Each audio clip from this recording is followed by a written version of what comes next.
حضرت ابو بصیر رضی اللہ تعالیٰ عنہ نبی پاک صلی اللہ علیہ وسلم نے نہ طے کر لیا کفار کے ساتھ.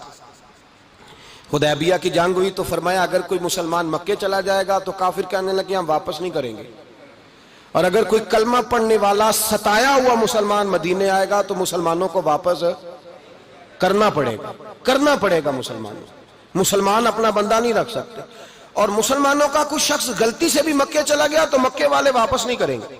حضرت ابو بصیر رضی اللہ تعالیٰ عنہ صحابی تھے، باپ نے بھائی نے محلے والوں نے قید کیا ہوا تھا کلمہ پڑھنے کی وجہ سے، پیروں میں زنجیریں تھیں، بیڑیاں تھیں، کسی طریقے سے جیل توڑ کے دوڑے مدینے پہنچے. کہتے ہیں رستے میں کسی آدمی کے ساتھ گھوڑے پہ کچھ دیر بیٹھا پھر پیدل چلا. صحابہ کہتے ہیں اتنا دردناک منظر بڑا کم ہم نے دیکھا. ابو بصیر جس گلی سے گزرتے وہاں خون پھیل جاتا، ان کی ٹانگیں خون سے کٹتی، وہ زنجیریں بندھی ہوئی در رسول پہ. حضور میں بھاگ کے آیا ہوں. کہتے ابھی نبی پاک صلی اللہ علیہ وسلم ان کی بات سن ہی رہے تھے کہ پیچھے سے قریش کے 2 سپاہی بھی آ گئے. کہنے لگے یہ بھاگ کے آیا ہے اور آپ کا وعدہ تھا کہ آپ واپس کریں گے. چشم زدن میں ذرا سوچنا، چشم زدن میں تھوڑی دیر کے لیے غور کرنا کہ ہمیں ہمارا استاد ہمارا پیر دھتکار دے کہ جا دوڑ جا، تو کہتے ہیں بسم اللہ جناب یہ جا رہے ہیں. ایمان کی پختگی دیکھیں، اس نے تو ہمیں نکال ہی دیا جی، وہ کیسا بندہ ہے. یہاں تو کسی کے یہاں کوئی فاتحہ پڑھنے نہ جائے تو لوگ بگڑ جاتے ہیں. کہتے ہیں اس نے سلام نہیں لی، فاتحہ نہیں پڑھی، بس ختم، اس کو احساس ہی نہیں.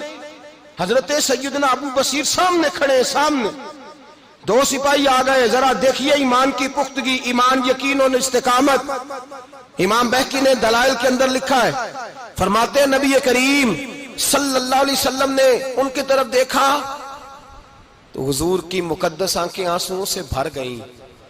حضور نے فرمایا ابو بصیر تیری تکلیف مجھے نظر آ رہی ہے پر میں نے وعدہ کیا ہوا ہے، میں نے وعدہ. بھئی یہاں ڈٹ کے رہنا بڑا مشکل ہے، یہاں قائم رہنا بڑا کٹھن مرحلہ ہے.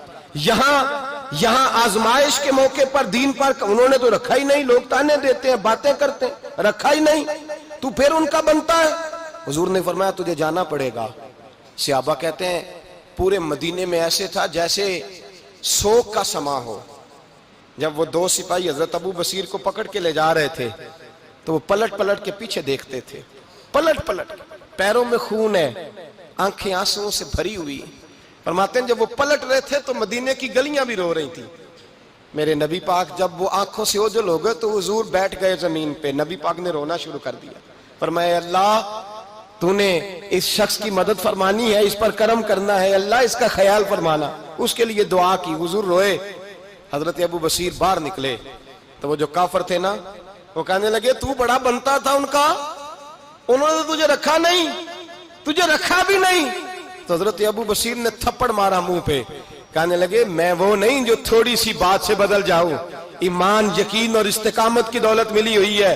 آپ فرمانے لگے میرا تو ایمان اور پختہ ہو گیا ہے کہ میرا نبی اپنے وعدوں کا بڑا پابند ہے، میرا رسول اپنے وعدوں کا بڑا پابند ہے. حضرت ابو بصیر کہتے ہیں مدینے کی سرحد گزر گئی تو میں نے کھینچی تلوار ان میں سے ایک سپاہی، اب آؤ میرے مقابلے میں جس نے آنا ہے. ایک کو مارا، دوسرا بھاگ گیا. فرماتے اب میں مکے جا نہیں سکتا تھا، جاؤں گا تو وہ زیادہ ماریں گے. مدینے حضور نے قبول نہ فرمایا. فرماتے ایک جنگل میں جا کے العیس نام کی ایک بستی تھی، وہاں ڈیرا لگا لیا، دریا کے کنارے، پانی پی لیتا، پتے کھا لیتا، تن تندور ہڈاں دا بالن تے اسی ہاواں نال تپایا، کپ کپ مکیاں پیڑے کیتے تے اتوں صبر پلیتھن لایا، تن دی ہانڈی تے من دا سالن اتے لون صبر دا پایا. غلام فریدا وے میں ساری تیری، غلام فریدا وے میں ساری تیری، تینوں اجے یقین نہیں آیا. فرماتے سالوں پتے کھائے، اب جو بھی وہاں سے تنگ ہوتا وہ میرے پاس آ کے پناہ لیتا. جس کو مکے والے مارتے میرے پاس آ کے کہتے ہیں، تانے دینے والے آ کے کہتے ہو تم کس طرح کے نوکر ہو، تمہیں تو انہوں نے رکھا ہی نہیں. ہم نے کہا چپ کر جا، وہ ہمارے آقا ہیں، وہ ہمارے آقا ہیں، رکھیں تب بھی ٹھیک ہے، نہ رکھیں اللہ اکبر. ایمان دیکھو، قوت دیکھو. جیڑیاں خسماں دی وچ رضا وسن پاگ جاگ جاندے اونا گولیاں دے تے میں گڈی ہتھ ڈور سجن دے او جنج رکھے اونج رہنا ہے. واجب نہیں جے وچ شریعت مندہ خسم نو کہنا. فرمایا بس ٹھیک ہے، جس طرح حضور راضی ویسے ہی ہم راضی. حضرت ابو بصیر رضی اللہ تعالیٰ عنہ کے پاس 300 صحابہ کٹھے ہو گئے.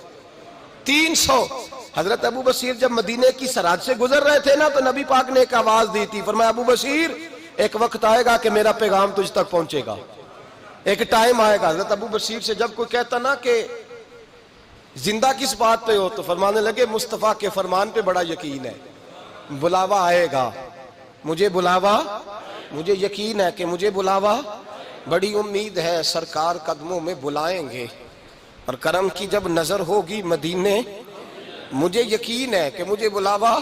حضرت ابو بصیر رضی اللہ تعالیٰ عنہ فرماتے ہیں کہ وقت گزرتا گیا، 300 لوگ کٹھے ہو گئے۔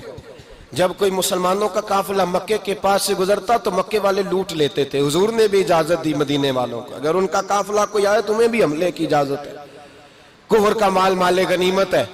حضرت ابو بصیر کہتے ہیں جب بھی ہمارے قریب سے وہ رستہ تھا شام کی طرف جانے کا، جب بھی کافر گزرتے ہم ان کے قافلے پکڑ لیتے، لوٹتے، ہم بھی ان کو اس طرح کی سزا دیتے جو مسلمانوں کو دیتے تھے۔ فرماتے ہیں ان کا جینا محال ہو گیا، ہاتھ باندھ کے نبی پاک کی بارگاہ میں گئے، کہنے لگے یہ شرک ختم فرما دیں اور آپ ان کو بلا لیں، بلا لیں۔ حضرت ابو بصیر فرماتے ہیں میں بوڑھا آدمی تھا، دن بھر میں کام کرتا، محنت کرتا، اس علاقے میں کھیتی باڑی کرتا، جب رات ہوتی تو میں کسی پہاڑ کے ٹیلے پہ بیٹھتا اور مدینے کی جانب منہ کر لیتا اور میں انتظار کرتا بلاوا کب آئے گا، کب حضور کا پیغام آئے گا، میں انتظار کرتا۔ حضرت ابو بصیر رضی اللہ تعالیٰ عنہ بیمار ہو گئے، شدید بیمار، سخت بیمار تھے تو قریش نے شیخ ختم کی۔ حضرت ابو ہریرہ کہتے ہیں نبی پاک نے 2 صحابہ کو رکا دیا، فرمایا جاؤ اسے جا کے کہو آ جائے، اسے کہو آ جائے۔ صحابہ کہتے ہیں ہم پہنچے تو ان کا آخری وقت چل رہا تھا، آخری ہجکیاں تھیں، ایمان اور یقین دیکھو، آخری ہجکیاں۔ لوگ کہتے ابو بصیر وقت آ گیا، وہ کہتے ہیں نہیں ابھی وقت نہیں آیا، وقت تب آئے گا جب نبی پاک کا بلاوا آئے گا۔ حضور کا وعدہ تھا وقت تب آئے گا جب میرے نبی کا بلاوا آئے گا، ابھی بلاوا نہیں آیا تو ابو بصیر کا وقت بھی نہیں آیا۔ صحابہ کہتے ہم نے جا کے رکا، تھمایا، اٹھنے کی بھی طاقت نہیں تھی۔